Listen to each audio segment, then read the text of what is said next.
विरोधी पार्टियों के चमचे आज आप लोगों के बीच में घूमने का काम कर रहे हैं।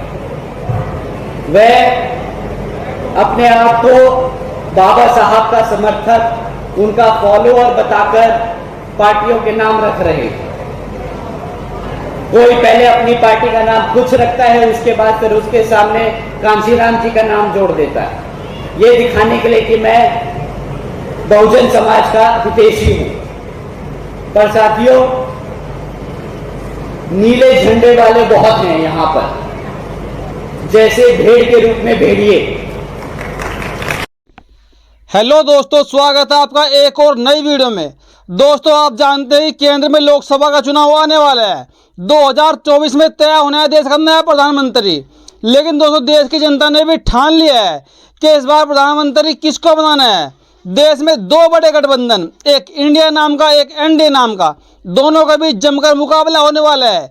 और दोस्तों, देखने में तो ये आ रहा है कि इंडिया वाला गठबंधन एनडीए पर भारी पड़ने वाला है, क्योंकि जहां आपने देखा एनडीए में 39 दल शामिल हो चुके हैं, जबकि मोदी जी के पास जो छोटे दल हैं उनके पास ज़्यादातर ऐसी पार्टियां हैं, ऐसे दल हैं जिनके पास न तो कोई सांसद है, न ही कोई विधायक है। और अगर बात करें इंडिया की, तो इंडिया वाले गठबंधन में तमाम ऐसी पार्टियां शामिल है जिनके पास अपने सांसद, अपने विधायक है। तो दोस्तों, अगर देखा जाए तो इंडिया वाला गठबंधन एनडीए पर भारी पड़ने वाला है। और दोस्तों, अगर एक लीडर उत्तर प्रदेश का सबसे बड़ा, जिसको आप मानते हैं हमारी मायावती जी, अगर वो इंडिया वाले गठबंधन में शामिल जल्दी हो जाती हैं तो एनडीए वाला गठबंधन उतना ही कमजोर होने वाला है दोस्तों। और दोस्तों, ये खबरें तेज आ रही हैं कि कांग्रेस ने पूरी तरह प्लानिंग कर ली है बहन कुमारी मायावती जी को इंडिया वाले गठबंधन में लाने की। और दोस्तों, आप बात करते हैं जो वीडियो आपने शुरू में ही देखी, जी हाँ, आकाश आनंद आजकल हरियाणा में रैली कर रहे हैं, कैडर कैंप कर रहे हैं, सभाएं कर रहे हैं। और हरियाणा के अंदर बहुजन समाज के लोग इकट्ठा होना शुरू हो गए हैं। और दोस्तों, वहां पर जो ये रैली हो रही है बहुजन समाज पार्टी की, जो बसपा के राष्ट्रीय लेवल के नेता है आकाश आनंद जी, जो राष्ट्रीय कोऑर्डिनेटर है, उनकी सभाओं में लोग इकट्ठे हो रहे हैं। और दोस्तों, बार बार एक ही बात और दोस्तों, आपने देखा होगा आकाश आनंद जी ने पहले भी भीम आर्मी के प्रमुख चंद्रशेखर रावण पर हमला बोला था। और दोस्तों, एक बार फिर उन्होंने साफ साफ कह दिया है कि आपके बीच में नीला झंडा लेकर और भी लोग आते होंगे और आगे भी लोग आएंगे। बहुत लोगों के पास नीला झंडा है, लेकिन आपका झंडा सिर्फ एक ही है, जिसके ऊपर हाथी का निशान है। लोगों ने तरह तरह की पार्टियां बना ली और पार्टी के आगे जोड़ दिया काशीराम। दोस्तों, सीधा सीधा हमला चंद्रशेखर आजाद पर उन्होंने किया है। इससे पहले मध्य प्रदेश के भोपाल में भी आकाश आनंद चंद्रशेखर पर हमला बोल चुके हैं। और दोस्तों, आकाश आनंद पूरे देश में घूम घूम के जनसभाएं कर रहे हैं। और जो लोग ये बात कहते हैं कि बहन कुमारी मायावती जी बाहर नहीं निकल रही है, वो साइलेंट हो चुकी है, अब उनके मुंह पर भी कड़ा तमाचा लग चुका है, क्योंकि पार्टी के जो एक बड़े नेता है, राष्ट्रीय लेवल के नेता, राष्ट्रीय कोऑर्डिनेटर, अब वो पूरे देश में जा जाकर रैलियां कर रहे हैं। पहले आकाश आनंद मध्य प्रदेश में गए, उसके बाद आकाश आनंद राजस्थान में गए, उसके बाद आकाश आनंद बिहार में गए। और दोस्तों, अब आकाश आनंद हरियाणा में पहुंच चुके हैं, हरियाणा से लोगों को जोड़ने की शुरुआत कर चुके हैं। थोड़ी बात कर लेते हैं बीमारी में प्रमुख चंद्रशेखर रावण जी की। चंद्रशेखर रावण आजकल मध्य प्रदेश में संविधान बचाओ यात्रा कर रहे हैं। और उस यात्रा के दौरान जब एक सवाल उनके सामने आया, किसी पत्रकार ने पूछा कि क्या आप भी इंडिया वाले गठबंधन में जाओगे, तो उनका सवाल का जवाब ऐसा आया कि आप भी सोचने पर मजबूर हो जाएंगे। क्योंकि दोस्तों, जब आपने देखा होगा कि अभी कुछ महीने पहले, कुछ दिनों पहले ही चंद्रशेखर आजाद जी की वो खबरें ज़्यादा चल रही थी कि वो भी गठबंधन में जाने वाले हैं। जो उनके खास साथी जयंत चौधरी जी, वो भी कह चुके थे कि चंद्रशेखर रावण हमारे चुनाव चिन्ह पर लोकसभा में जाएंगे, हम उनको चुनाव लड़ाएंगे। और कहीं ना कहीं अब जो बातें आ रही हैं कि चंद्रशेखर रावण उत्तर प्रदेश की नगीना सीट से लोकसभा का चुनाव लड़ेंगे। और दोस्तों, लेकिन जो गठबंधन की बात चल रही थी, एक तरफ अगर देखा जाए तो अखिलेश यादव ने अपना मुंह मोड़ लिया है चंद्रशेखर रावण जी से, क्योंकि चंद्रशेखर रावण के लिए अखिलेश यादव साथ वो सीट छोड़ना नहीं चाहते। लेकिन चंद्रशेखर रावण ने साफ साफ कह दिया है कि चाहे हम गठबंधन में जाए या ना जाए, हमको बुलाए ना बुलाए, हम चुनाव तब भी लड़ेंगे। भीम आर्मी और एएसपी मिलकर चुनाव लड़ेगी, अपने दम पर चुनाव लड़ेगी, और नगीना से हम चुनाव लड़ेंगे। क्योंकि दोस्तों, चंद्रशेखर आजाद को कहीं ना कहीं आभास हो गया है कि मुझको गठबंधन में नहीं लिया जा रहा है। और जो तमाम कोशिशें रही इनके साथियों जैसे कि जयंत चौधरी हो गए, उनकी कोशिशें भी कहीं ना कहीं फेल होती नजर आ रही हैं। और दोस्तों एक तरफ जो खबरें तेज आ रही है बहन कुमारी मायावती जी को लेकर कि बहन कुमारी मायावती जी इंडिया वाले गठबंधन में जाएंगी और शायद इसी कारण से चंद्रशेखर रावण का पत्ता साफ हुआ है, इसलिए उनको बुलावा नहीं आया दोस्तों आज तक। और दोस्तों अब बात करते हैं थोड़ी सी हम राहुल गांधी जी को लेकर।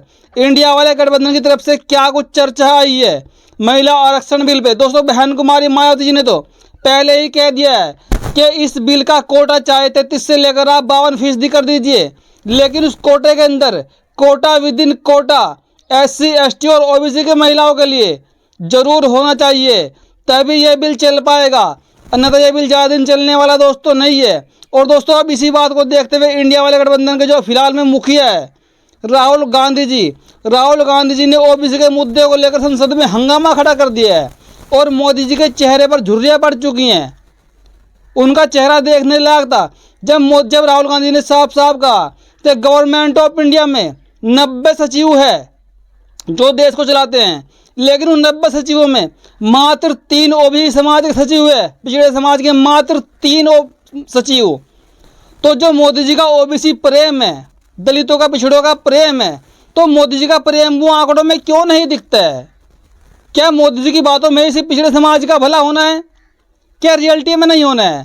दोस्तों मोदी जी पर बड़ा हमला बोला है इस चीज़ को लेकर।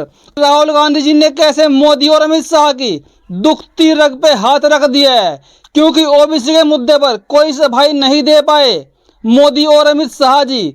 और दोस्तों जो OBC का मुद्दा है कहीं ना कहीं ये पूरे देश में इंडिया वाले गठबंधन को जीता कर ले जाएगा, क्योंकि दोस्तों जो मोदी जी की जीत हुई, अगर उत्तर प्रदेश की बात करें, उत्तर प्रदेश के अंदर समथिंग 20-22% SC समाज के लोग रहते हैं और 20% मुस्लिम समाज के लोग रहते हैं और समथिंग 20% लोग सवर्ण समाज के रहते हैं और बाकी जो बचे 40% वो कहीं ना कहीं OBC समाज से आते हैं, पिछड़ा अति पिछड़ा समाज। और दोस्तों इसी OBC के दम पर जनरल समाज का वोट तो मोदी जी के पास 100 का 100% है ही, और OBC का 60% वोट पाने के बाद से ही मोदी सरकार सत्ता में आ रही है, क्योंकि इतने सालों के बाद मोदी जी ने ऐसी एंट्री मारी है वो OBC के दम पर मारी है।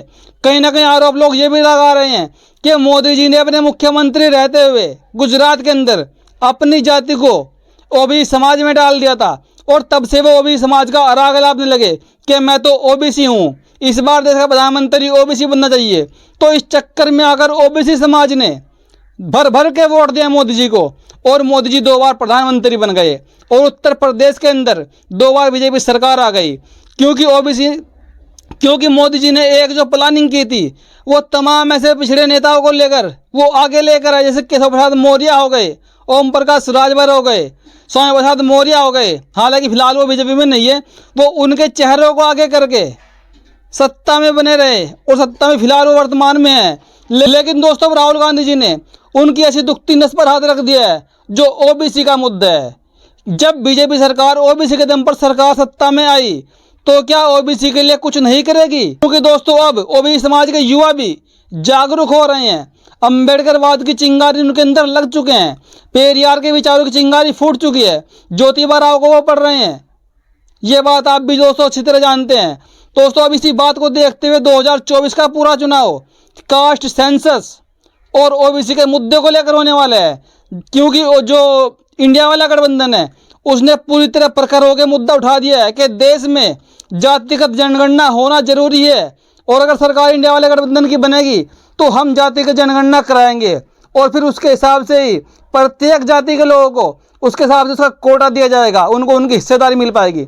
लेकिन दोस्तों ऐसे जो मोदी सरकार केंद्र में बिल लेकर आई है महिलाओं के लिए, क्या इस बिल के माध्यम से मोदी सरकार सिर्फ देश के सवर्ण समाज की महिलाओं को ही संसद में भेजना चाहते हैं, राज्यसभा में भेजना चाहते हैं? तो दोस्तों इस पर तमाम तरह के बहुजन समाज के लोग भी टीका टिप्पणी कर रहे हैं, तमाम पोस्टें आ रही हैं।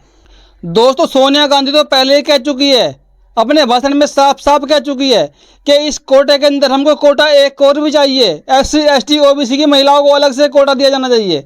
दोस्तों बाकी आपको ये वीडियो कैसी लगी अपनी प्रतिक्रिया कमेंट में जरूर दीजिएगा और वीडियो को शेयर कीजिएगा, लाइक कीजिएगा, चैनल को सब्सक्राइब कीजिएगा ताकि आने वाला प्रत्येक वीडियो आपको आसानी से मिल सके। वीडियो देखने के लिए धन्यवाद। नमस्कार।